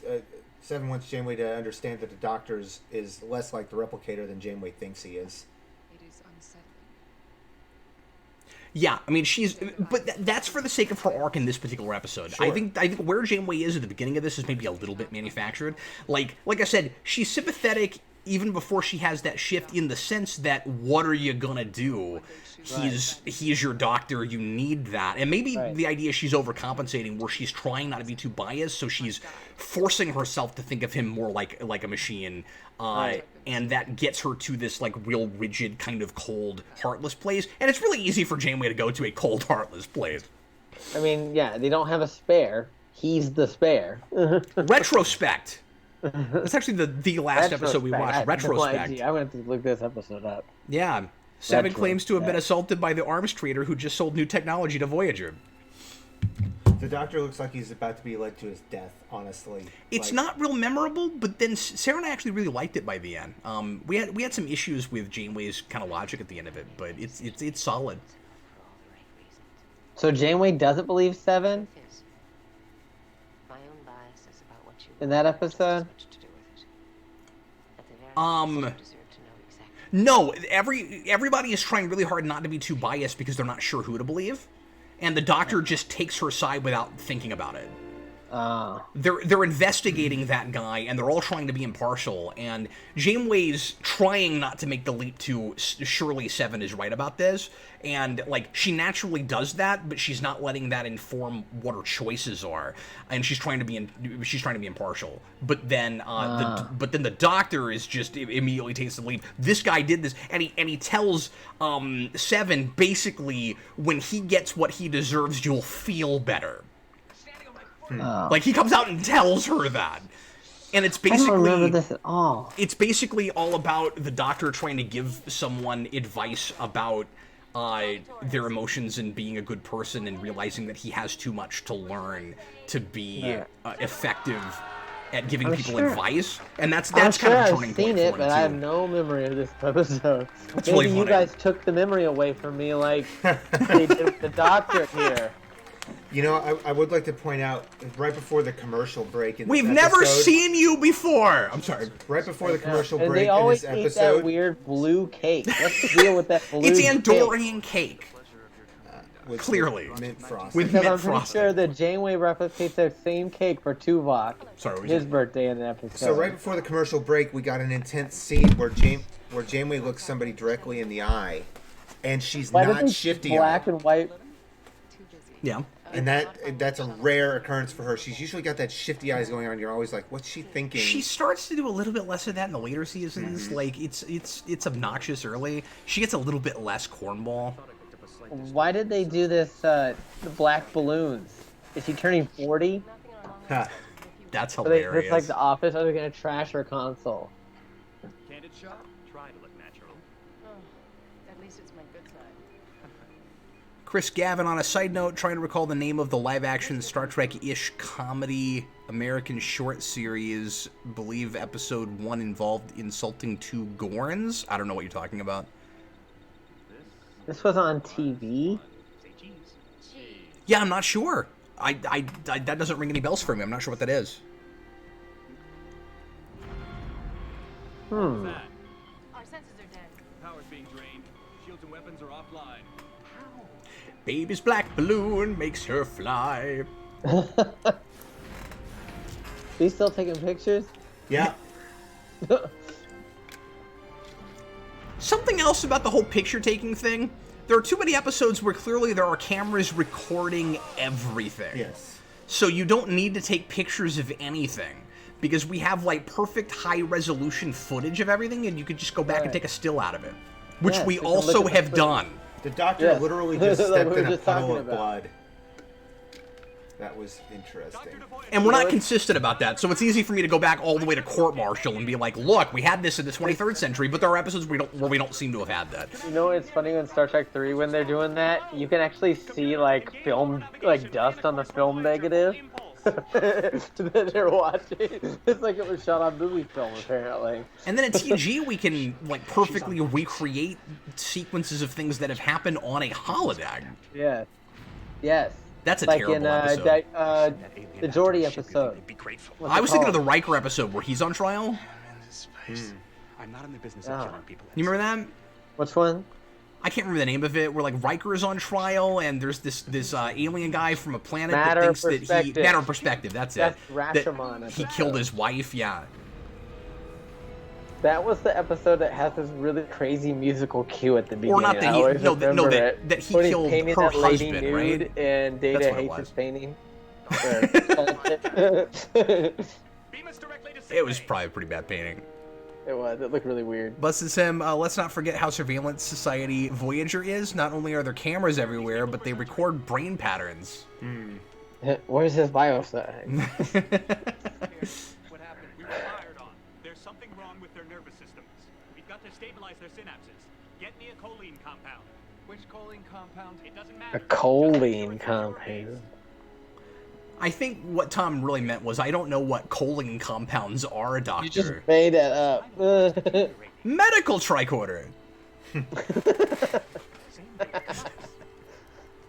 That never gets old. 25 microliters. Acetylcholine. Acetylcholine. I don't know if that's ever been. TOS. Yeah. Acetylcholine Oh, does it? Classic. Yeah, he says it. In the, McCoy says it in the immunity. I The prefer immunity Pepsi Cola. syndrome. Paris to engine. Sorry, He what? goes, "Don't get smart, Spock. You botched the acetylcholine test." Oh, wow. Some kind of plasmic energy Is it acting between the my worlds. imagination, or does Voyager tend to go back to TOS terminology and stuff more often than TNG does? It might. Sometimes it feels like they were shying away from it a lot more on TNG, and by Voyager they didn't mind it anymore. Like, it seemed like there was sort of this almost like memorandum, or not memorandum, what's the word I'm looking for? A moratorium of it on TNG, where like Berman and Braga would like frown on you if you put in too many references to TOS. Like, you nerds, stop quoting that other show. I think by Right. Voyager maybe they relaxed on that. Then make a choice before we lose them both. This is the a good Doctor's use. an ethical conundrum. Yeah, that's what we were talking about earlier. Yeah. Yeah. Now Brandon's remembering this episode Well, or experiencing it for the first time. I mean, you've seen all of Voyager. I have seen all of Voyager. I just couldn't remember that he had to actually make the choice between the two of them. Yeah, and that's why it's like a feedback loop, like I was Yeah. talking about in Yeah. his subroutines. And I remember And that so he's part. not I just able didn't to remember the function. impetus. Apparently, I've seen all of Voyager, yet I've completely forgotten that episode you were talking about. That is really earlier. bothering Adam. It's bothering me. I'm gonna put it on the wheel. So he's basically Wait. severing the spinal cord. I gotta look it up Interesting again. procedure. She's Yeah. gonna do what? She's gonna give him a new spinal cord, like Worf in Ethics. You know, every That time Blue Barrel. I watch the episode Ethics, it makes me think of Nog in that episode when he goes to Mrs. Keiko. He goes, because they don't have ethics? Like smart ass answer. I don't remember that. That's funny. Okay, so Captain's Prerogative. I'm putting retrospect on the wheel right now. Captain's Prerogative. I love it. I'm not gonna do that kind of thing too often, but I'm gonna do it now because I want to watch Adam watch that episode and see at what point he finally watch him say, "No, I went back and watched it." Oh yeah. You know what bugs me about Ethics? I That do Crusher- remember when Tom was in Masters of the Universe, Stephen Murphy. I reviewed that. I'm sorry, what? You know what bugs me about Ethics? Crusher. It doesn't bug me about Ethics. It bugs me about later episodes. What bugs me about Ethics is it gets in the way of me doing whatever the heck I want. It really bugs me. Okay, so Crusher rightly objects to this lady's crazy, untried We're going back to things ethics. at first, Yeah. because it could kill Worf and he's still alive, Yeah. Well, later then Julian and Melora, which is an episode I don't like, Yeah. he's just like, here, oh, you're living a perfectly full life in a wheelchair, but why don't I just use this thing I've never tested on anyone I just thought up last night and make you not paralyzed anymore or not wheelchair bound anymore? I think it's because he had kind of personal crush on her. stakes clouding his judgment because he thought she Yeah. was attractive. Adam, Yes. I think is the answer to that. It might have been different if Crusher had the hots for Worf. We'll just try whatever. I've never said that before. So the Doctor gets really creepy when the feedback loop thing starts happening. Oh yeah, he goes really crazy. Yeah. This is the best I mean, part. he really loses it. It's great. He gets real He goes, neurotic "Chat, and you're crazy. Shit. Picardo plays scary wonderfully well. I think he's maybe been a bad guy in a couple of Look at things. He Felix. should be. Look at He Felix, can be he's horrifying. Felix is like, I'm in a kitchen full of knives. It's a madman. Yeah.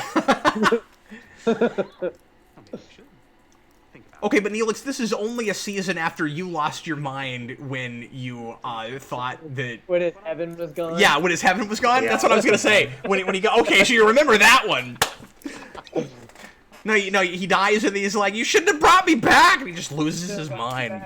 I want to go to the Great Forest. For example, both Busts him, it's Bashir. He has low-key arrogance and confidence in his abilities early on. Yeah, later Bashir would not have done that. Yeah. He is retconned in a wonderful way, but it does kind of count as a retcon, right? Like, Yeah. they do their level best to retroactively add the thing from his past. I don't want to give it away for anybody that doesn't know about it, but Brandon. but the thing in his past that it kind of explains a lot of things about him. pick a car. It's the best you can do retroactively without being too contradictory. But I still don't buy that guy from first season is the same guy, or even from second or third season is the same guy as the guy from fifth and sixth season. Right. A descent into madness right now. Oh gosh. Photonic energy. Don't waste your time. Language to security. Send a team to the He's a crazy person again. We're gonna need to wipe him his off, memory. Neelix, grab that thing from his shoulder and turn him off. So if you were in the mess hall, It's a good and the point. You could doctor- just grab it. Grab the emitter. if you were in the mess hall and the doctor started acting crazy, would you want to go back to the doctor, Do I turn right? like at all? As I recall, I mean, after you're pretty sure they fixed him, but probably not tomorrow. Does the mobile emitter have batteries? Because it never seems to run out of power. I was You thinking can say about that a little about bit earlier. anything in Anything Star in Trek. Star Trek. It's just, There are it's the got a really big occasional power place cell. where it's like, oh, we're out of juice in my tricorder, but it's really rare. Like, I mean, you could say the same thing about the comm badges. Doctor, Yes. must return to sickbay. why should I? Do any of them have their phasers drawn? Because that wouldn't really make sense. The comm badge I buy a little more because it's like it doesn't seem to like it's like would use a lot of power, but something like that. Why does he have to die? Why did I kill him? Okay, so he is channeling the psychopathic EMH from a couple of seasons earlier right now. He's doing some of the same Alright, facial I think expressions. Do you remember Yes. that? Yeah, you're right. That is kind of his enemy within. And it's good. I mean, it's not great, but it's good. The only option was to erase your memories of those events. That's the episode where he integrates the like minds of or like the personalities of a bunch of like philosophers and famous doctors and people all into his program, and then Yeah. it turns into it manifests as a second psychopathic personality. And I chose the one I was closer to. What is the title of that episode? I knew you were gonna ask me that. I'm gonna look it up because I can't remember right off. Time to do? Projections, maybe, or is that a different episode? They have so many darn one episode or one Deactivate the word titles in their episodes on Voyager. It drives me crazy. Voyager's not good at memorable episode titles, or at least, I guess TNG has the same problem too. But some They of did the them one, are- yeah. They all got into this one word thing, but Voyager was the worst. Look how many. If you look at the episode list here, look at Yeah, I mean, all the Revulsion, one-word- Nemesis, just in season 4, there's a bazillion of them. Yeah. I'm not finding it right off, but I'm gonna keep looking. So you guys say things about the show that we're watching. In fact, we allowed him to Yeah. and at the first sign It must be in 3. If he stabs Neelix, that's just we'll just have to deal with that. do we have the right to take it away now? Darkling. We gave him Darkling. Darkling. Who's Yes, gonna remember that? Like, I remember Darkling. okay, projections is something else. Thanks, Busted Sim. Busted Sim apparently remembers Voyager better than me, or is quicker on the button. It's impossible to tell. Now, you might tell me, Busted Sim, that you knew that off the top of my head, but how am I to know? Because we're social distancing. Things about the show that we're watching. Oh, yeah, I just said that. He's making fun of me, I think. So there's a Yeah, that's when the Voyager's doctor futuristic goes down on that generals. planet and stuff, and he's like in disguise. I remember that one. Yes. And then he wears that weird, like, cloak thing. Yes. So Oh, Janeway's, you know what? It's Jekyll and Hyde as much as it's Enemy Within, which I guess Yeah. is also sort of Jekyll and Hyde, but like that's like because the difference is it's not split into two bodies; it's two personalities. So Just woke her up. it channels Enemy Within a little bit, but it's not exactly the same thing. Like that's more the B'Elanna human Klingon thing because she Right. actually is in two bodies. I was about to say, Janeway basically walks in on her sleeping and is just kind of watching her for a moment before she It's a little forces creepy. her awake. And that's not the only time she does that, I don't think. And then Uh, Seven's just like, "Oh, hey, Captain." Like, She just I'd be walks like, in and- "You what- you're what? watching me sleep there, Janeway?" Yeah, Hey, it's a good Jay. point. where does Seven go to the bathroom or take a shower? She lives in the cargo bay. Well, we're not supposed to ask those sorts of questions in the Star Trek. I mean, we know about the sonic shower, so we never talk about toilets in Star Trek, but we do talk about bathing and grooming quite a bit. So the answer to your question is, I don't know why I never thought about it, but I'm gonna say the holodeck. I'm gonna say maybe they I'm gonna built say the some holodeck. stuff around. Could you her bathe in alcove. holographic You never see it. water? Yeah, But there's nothing there that would do that. You know, there's not It a might be sonic behind the shower alcove. behind Could you it. bathe in I don't know. holographic How water? behind Everybody it? gets It's a wet. wall. Makes more sense than going in the holodeck. Did you say behind it? He said behind it. Doesn't make any sense. It's a wall. Wait, it's a wall. It's the outside of the ship. Yeah. It could be located So somewhere no. around there. So no, you're wrong. Just no. She just borrows somebody else's. So She uses the public one down the hall. I'm gonna nitpick Public this. one. It is fun to actually spend any amount of time on the holodeck set because we always just like walk in and then turn it into something. But at the same time, why not create something that's like stimulating and soothing for the Doctor to like distract him from everything right now? Why are they just sitting in seats in the holodeck? Chairs that the prop department went out and bought at the Lazy Boy outlet. Look at that. And also, So that's why too are expensive they? for the budget. He's got his mobile emitter, or maybe they're not letting him use it right now because he's lost it. No, they lock him in the. But I was gonna say, why lock him in the holodeck? Why not just let it? Well, no, I can't think of any reason not to just let him still have his mobile emitter, but just put him somewhere else in the ship, and just lock him out so he can't transfer himself anywhere. I think he's actually. I think they're actually. If he turns out to be just totally crazy, and he's not. But if they're worried about where he would go right now, they're actually safer if he's wearing it than if he's just in the holodeck, because he can transfer himself anywhere right now. Unless they've locked him out. But why not just put the emitter on him, put him in some room that's not a holodeck, and then lock him out? I think you'd be safer. How cool is the holodeck set though? Like in Voyager, I think it's above and beyond anything Next Gen ever did, obviously. But like it just looks so cool. No, it's great. Yeah, It is Yeah, really. I think the holosuites are better, Really? but I still like this. Yeah, You like the Deep Space Nine Holo Suite? I do. Am I wrong? I like it, but I'm always concerned because it's so small. Like, how are people not just running into each other all the time? Yeah, that's fair. I get the sense that more people use it by themselves because we know what the holosuites are normally used for. Too. Yeah. Mm-hmm. Because the Quark's adult R-rated programming. Yeah, they're basically the stand-in for like 19th century peepholes or something. Like that's what they are. He's covering a topic I covered in After Dark last week. What, the afterlife? The afterlife and this causality, splitting of causalities. He's well, like, yeah, I the killed her an possibility infinite thing. number of times. Yeah. But that means he saved her an infinite number The of times. difference is in Star Trek, it's not theoretical. We've seen parallels. including that Parallels episode. has been on the list. Well, you can Parallel. put it on there when it's your turn again.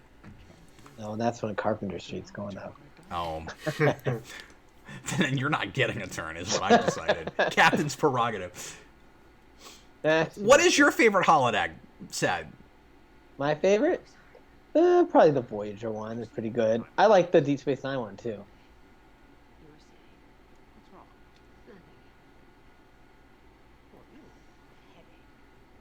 You have a fever. Medical emergency. Doctor. Someone's got This is one of those episodes where it would have been really easy to finish the episode before you got into all this, and I'm glad they went this far. But It's one of those episodes where the last scene or two like really makes or breaks it. right. Because you could have just said, you could have ended it with, Janeway just leaving a log or something, or just talking to somebody. Yeah, I'm gonna help out the Right. doctor. I'm gonna watch him, or just not even have that. Just say like, Right. We'll just have to let him work this out. Yeah. You know? And it's as much a Janeway episode as it is a Doctor episode. So is that kind of our A and B story then? No, I mean they're linked stories. I would say it's more of a dual protagonist piece. And the They're B not story would be subplots Jital. because they don't have to converge anywhere. They're there from the beginning. It's not an That's A and B true. story. It's There is it's no dual B protagonist story plots. in this episode. No, is not at there? all. There's not like some because in Star Trek a B story is there's some spatial phenomena somewhere. We're Yeah. dealing with one-dimensional life forms or Right. something. And then somebody, so you And got the there's A a story, parallel and the B story is situation. like somebody can't find their cat or Oh something God, like busted that. Sim. That's such a good. Such a good point. Oh gosh, Vic's Lounge with the whole cast there, but in reality in a tiny holosuite. That's a really Yeah, good it's how they point. not running into each other. They must. How does link that in work? holosuites. Maybe they can link them together. How does that work in What You Leave Behind, where like everybody's in there? They got to link them together. They do, and they do it in the episode with Grilka. Oh, do where, they? Quark is fighting, remember, and Worf is one sweet over mirroring his actions for him and stuff. The day when I first met you. Appear the words. Here begins a new life. This is just a really nice, quiet, tender moment, man. Yes. The Doctor. I could see this episode really resonating with a person who's going through something like this, and kind of help them through something and turn them around. That one for Voyager, pretty profound, man. Yeah, I like that one a lot. Tom, thanks for picking that. That's good. And I'm glad we watched something that wasn't TNG. What did we watch last week? DS9? We watched a Deep Space Nine, and we watched a TNG. And we watched a TNG, yeah. I can't remember. What DS9 episode did we watch? Impact Noir. Impact Noir, that's what it was. Yeah. My wife's episode, her pick, yeah. The Kevin and Rashawn Uxbridge. Uxbridge. Okay, so Jason, no, I'm sorry. We're not going to watch a second episode tonight because we're already coming up on 2 hours. And, I mean, some weeks we may go kind of long, but if we go now, we're going to be pushing it into 3.5 probably because we still have to have our discussion and rating. So we'll go ahead and just cap it off at 1 tonight. And then next week, I don't know, Adam. We'll have to kick it around and decide if we're going to do all of those in a row or if we're going to stagger them out. Because I like doing 2 episodes when we can. It's fun. So, anyway, I really hope everybody enjoyed watching that with us. That was fun. I remember that better than I thought I would. I was a little nervous when that came up. I was like, I don't know what's going to stick with me. And there's going to be weeks like that. So let's go ahead and go into the ratings right now. And if you are new with us, once again, welcome. And what we do with the episode rating at the end of our show is we rate on the Superhero Rewind 0 to 4 scale, which we always did in our old Star Trek Club as well. It's actually where the 0 to 4 scale comes from for Rewind. It actually originates in Star Trek Club from a book called... something with Trexperts, which is where I got the Trexperts name, by Altman and Gross, and that was their book of Star Trek episode reviews, and I used their scale, and that's why Superhero Rewind has the scale it has. I bet a lot of people don't know that, but this is like one of the only forums where it makes sense for me to even explain that. So 0 to 4, 0 is horrible, 4 is wonderful, and then 0.5 is in between, or point whatever you want to do. These guys always like to go all over the place with the decimal points. And then you guys in the comments, feel free to put in your ratings for this episode, and I will read them on air. So let's start with Brandon. Brandon, why don't you tell us what you thought of this episode? Latent Image. Honestly, I do like ethical conundrums, and I really appreciate the kind of screen time that the Doctor gets in this episode, and how he more comes to term with the decision that he had to ultimately make and understand. And I love the growth that appears in this episode, whether or not it's like with Janeway, if it's kept up in later episodes, kind of goes back and forth. But I love the growth that shows up, and how Janeway kind of understands better her ideas, to her own prejudices towards technologies and things like that, of that nature. And 7 has a little bit of something to do with that. So I am actually going to give this a 4. I do appreciate it in a lot of ways, and this one always falls off my radar for some reason. But when I see it again, I'm like, oh yeah, this episode. This is also, I'm glad you brought that up. This is a really good 7 as a secondary character episode where she doesn't have to take the lead. She plays a really good supplementary function. Adam, what do you think? Well, I'm going to give it a solid 3, just to spite you about that remark about the points earlier. I'm going to give you an even, solid, concrete number, jerk face. Yeah, it was definitely... Sorry, a dog toy is going crazy over here, if you can hear that. A dog toy? It's not even the dog that's doing it. Dog. Replace the batteries. It's going crazy. They're Voyager batteries. But yeah, I definitely like it was a great character piece for the Doctor and for Picardo. I totally understand why that's his favorite. I don't think that's a crazy choice at all. Because I think a lot of people's favorite Doctor episodes are comedy episodes. He does do that very well. And, you know, Secret Yeah. Dinner, Dr. Also. Spy, and stuff like that. But the drama here is really good. Is really good, yeah. And I don't know. I think it's just as good of a Janeway episode, because I think Right. she's really in character as much as I can say that, because I don't know that this show always has a good handle on who she's even supposed to be, and I feel like she has to be a really flawed, you know.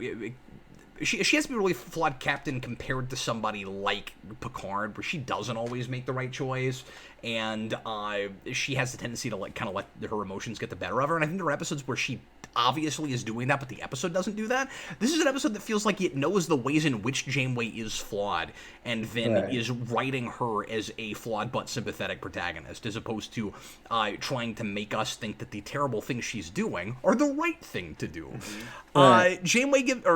Jason gives this a 3.5. I almost called my son Janeway when he was born. I thought about Janeway Tobias I Williamson. feel like but... they never. That's something they never got with Archer on Enterprise. He never really. I've always who he is. I never. He always felt like, why you're acting like a crazy person. Yeah, he's angry all the time, even when he's not. All the time. He's not angry in a script, but he's playing it angry. Yeah. And then you'll have characters who will talk about him when he's not there as if he's a completely different character than he is. Can I say something about the very end of this episode? Yeah. Just something that I just kind of noticed and formed in my head was that, you know, they talk about one of the things that Janeway wants to try to do is she wants to try to let the Doctor talk it out this time rather than, you know, reprogram him almost immediately. But there's a slight difference in what happens while he's talking it out than what happened previously. And that's that suddenly the Doctor's presented with another medical issue right at the very end. And his medical programming takes over. Yeah. And it's kind of the impetus for how he realizes, I'm still a doctor. I can still perform my functions. So are you suggesting that if he'd just gone back to work, he would have been fine? No, I'm suggesting that he Because I don't think that's probably true. No, I'm suggesting that it took something in the midst of his conundrum in the programming to kind of knock him out of the loop. And it was a little bit of Janeway's fever and her tiredness and him giving a diagnosis. I just had a thought. Mm-hmm. Yeah, that's a great point. I'm sorry. Are you finished reading Yeah, the thought? yeah, no, that was it. I apologize. I just, but you made me think of something. His program reacting the way it does here to that conundrum makes me wonder if a year earlier, and I realize ultimately this didn't end up actually happening, but he functions fine for days and weeks and months after it before the reset of the timeline. In Year of Hell, should this have happened when he had that situation? I think it's Year of Hell. Yes, when he locks, when he has to shut the Jeffrey he's in the door. corridor and the fire plumes come in, and he's got to close the door, and it kills the couple of crewmen behind him. Now, it's not the same like either or scenario here. Like you can save this person or you can save this person, like it is in this episode. But I wonder if that shouldn't have also like made him start to question his ethics and himself. I wonder about it. It might be a more cut and dry situation though, just because you've got to save the ship. And it's maybe it's easier. So maybe it's easier for him to process needs of the one versus the needs of the many versus needs of the one versus needs of the other. Because that's a logic problem. Arbitrary choice. Yeah, that's a logic problem where he picked the person he was quote unquote closer to by nature of his programming. Right. And you can chalk that up in a very data way to he's accustomed to the memory pathways created by their their presence. That type of thing. So, like the recurring algorithms that he gets greater time with Harry Kim, he goes to what he knows more than what he knows less. I don't think you have to go that far. I don't think you have to go that far because he has emotions. He actually has emotions. No, but that's you don't true. have to go that far with it. I'm just likening it to a similar... Yeah, but at that point you can liken it to any human being that would feel something about another true. person. Yeah, you don't have to go that far. I'm going to go with 3.5 on this. I think it is one of the better Doctor episodes. I think it's a really good Voyager episode. And it's a really self-aware Voyager episode, like I said. I think it almost... I don't know who wrote that. I wasn't looking at the writing credits, but I think I saw it, but then I don't remember. think it understands the problems with this show and is compensating properly in a way that a lot of this show doesn't. And that's one of the things I really liked about it. It's just a really nice, somber kind of show. And it's one of those episodes that throws you for a loop because you don't realize anything's wrong at the beginning. I really like this idea that you get like 15 minutes in before you realize even anybody has died. And it's like, oh, we lost this person that nobody's talking about. And so everybody's like putting on a show for the doctor and pretending like, and because, not just because they, need him to function, but because he's their friend and they care about him. So it's this like, ultimately kind of eerie thing in retrospect. Like if you watch this a couple times in a row and you go back and you look at how everybody's acting, there's this sort of like ominousness to that first 15 minutes that you don't have the first time around because you don't realize what's happening. Yeah, it's really well crafted. I don't know, it's a good episode. Okay, so if you guys want to mention anything else about that, feel free. Busted Sim had a notion for how we might move forward with the top 10 lists, and I want to know what you guys thought of this. He said he suggested maybe we just do 5 instead of 10, but that's really hard for me. I don't know. And I don't he said know if I could do 5. he said or split the top 10s over 2 weeks. I mean, we are doing this weekly. I think we could potentially get away with that with just a lengthy unit of these where we do 5 and 5. So that, we could do like the bottom. Yeah, so the we only bottom take top like 5. 15 or so we only take the amount of time on this that we would like a game. Yeah, we could do that. We could probably do that. I think that's a good idea. So we can still get 2 episodes in. Yeah. I'd like to do that. And if we have to have some of these meetings when we only do 1, that's cool. But I don't want to only do 1 most of the time. Right? No, of course not. It's just going to take us too long to get through a lot of stuff. And I want to knock out as many as we can on the show for as long as we decide to do this. All of them. That would be funny. All right, well, guys, thanks a whole bunch for watching. I hope you had a good time. We certainly did. This has become one of my favorite things we do now. So thanks a lot for you guys coming in and participating in it and making it easier for us to broadcast live and have a good show. We've been loving all the feedback, and we got a lot of really great comments through the show. We had a really good dialogue going on with everybody as we were watching the show. You guys gave us a lot of really good, thoughtful comments that added to the discourse.